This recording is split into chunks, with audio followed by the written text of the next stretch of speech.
Allí lo vemos, una enorme cantidad de gente agrupada en diferentes movimientos políticos, movimientos sociales que se acercaron hasta el Ministerio de Desarrollo Social para reclamar asistencia, para reclamar la ley de emergencia alimentaria, para reclamar que están atravesando y muy crudamente esta crisis, así como sucede a lo largo y a lo ancho de nuestro país. Decíamos, estamos con Daniel Menéndez de Barrios de Pie. Gracias, Daniel, por estar nuevamente. Se fueron ayer sin una respuesta, les van a dar un plazo y si no, vuelven al reclamo.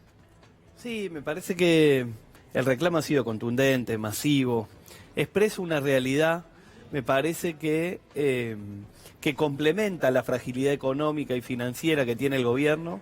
En el día de ayer era un día donde había mucha preocupación por el aumento del dólar, por el tope casi histórico en el mundo que llegó el riesgo país, sí, que expresa la preocupación por quienes tomaron deuda y por quienes están haciendo negocios en complicidad con el gobierno a través de la fuga de capitales.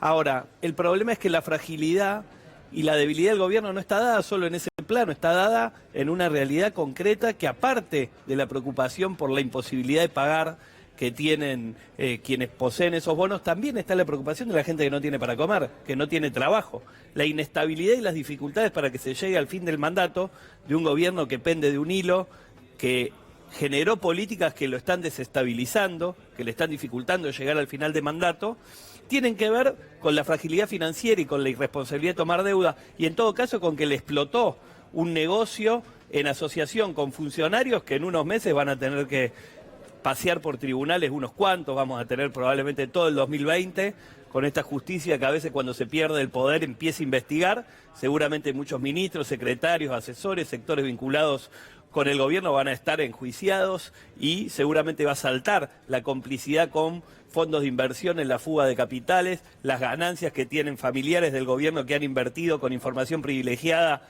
especulando con el dólar.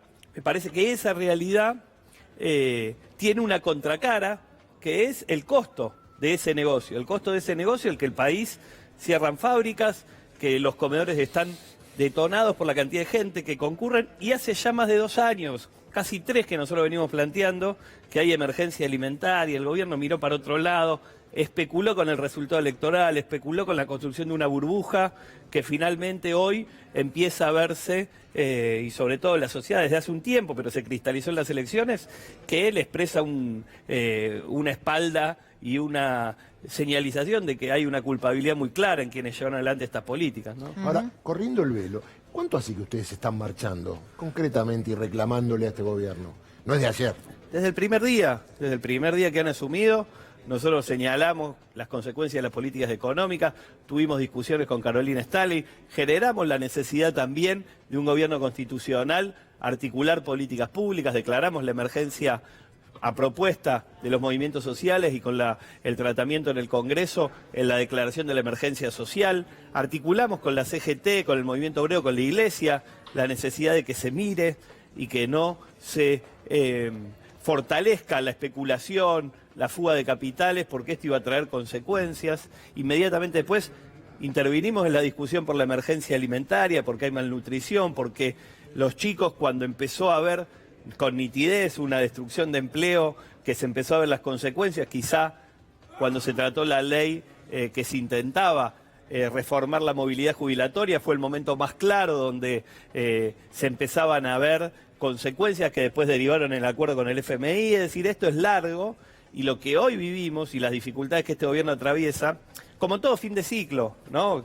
Pichetto lo señalaba hace algunos días, quien desestabiliza, como todo fin de ciclo, empieza a construirse un balance, y cuando se llega tan mal empieza a buscarse culpables. Ahora, acá hay un culpable que son las políticas económicas. Estas políticas no se sostienen en democracia, no se pueden legitimar, la gente no los vota, está claro, no las avala, porque esencialmente va contra sus intereses, contra el que tiene una fábrica, contra el que tiene un comercio, contra el que tiene un laburo en blanco, contra el que quiere vivir de su trabajo. En este país prácticamente estamos peor todos, ¿no? ¿Qué pasó que ahora se ve, y hace un año no te lo mostraba nadie? Hay un clima de que esto pasaba y alguien lo ocultaba, digo los medios hegemónicos, y ahora se ve. A ver, ¿cuántas personas había? Se habla de 250.000, pongamos 100.000 si vos querés.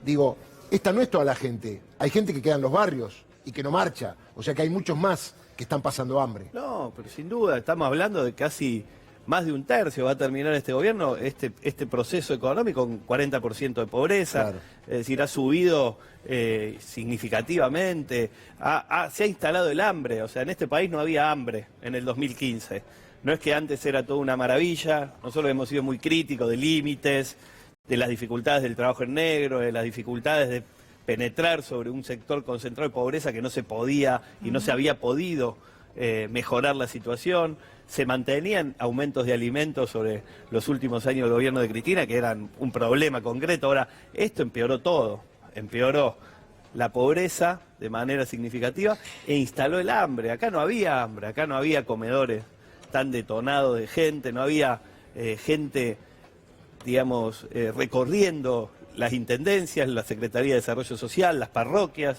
los movimientos sociales, que porque no tenían para comer. La devaluación anterior de este gobierno y en estos últimos 17 días pospaso la están pagando los que menos tienen.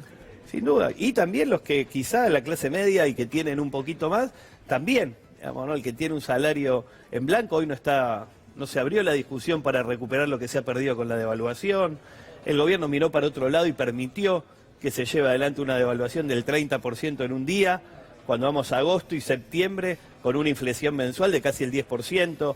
Y no hay una medida económica. Entonces, nosotros queremos que el gobierno termine el mandato, no queremos que se corte el hilo del cual pende este gobierno, queremos que se llegue al final de su mandato. Ahora necesitamos que se escuche y necesitamos también que se tomen medidas concretas. De ahí esta movilización y de allí la espera a que no solo haya anuncios que defolteen la deuda, que la dibujen, pero que le busquen garantizar que se les va a pagar a quienes tienen esa deuda, sino también que se le hable al que tiene hambre, que se le hable al que perdió en estos días muchísimo para poder comprar alimentos. A toda esa gente no se le habla y me parece que allí hay una intranquilidad que puede generar dificultades si no se atienden. Por último, te pregunto muy corto, si no hay respuesta, ¿cuándo vuelven?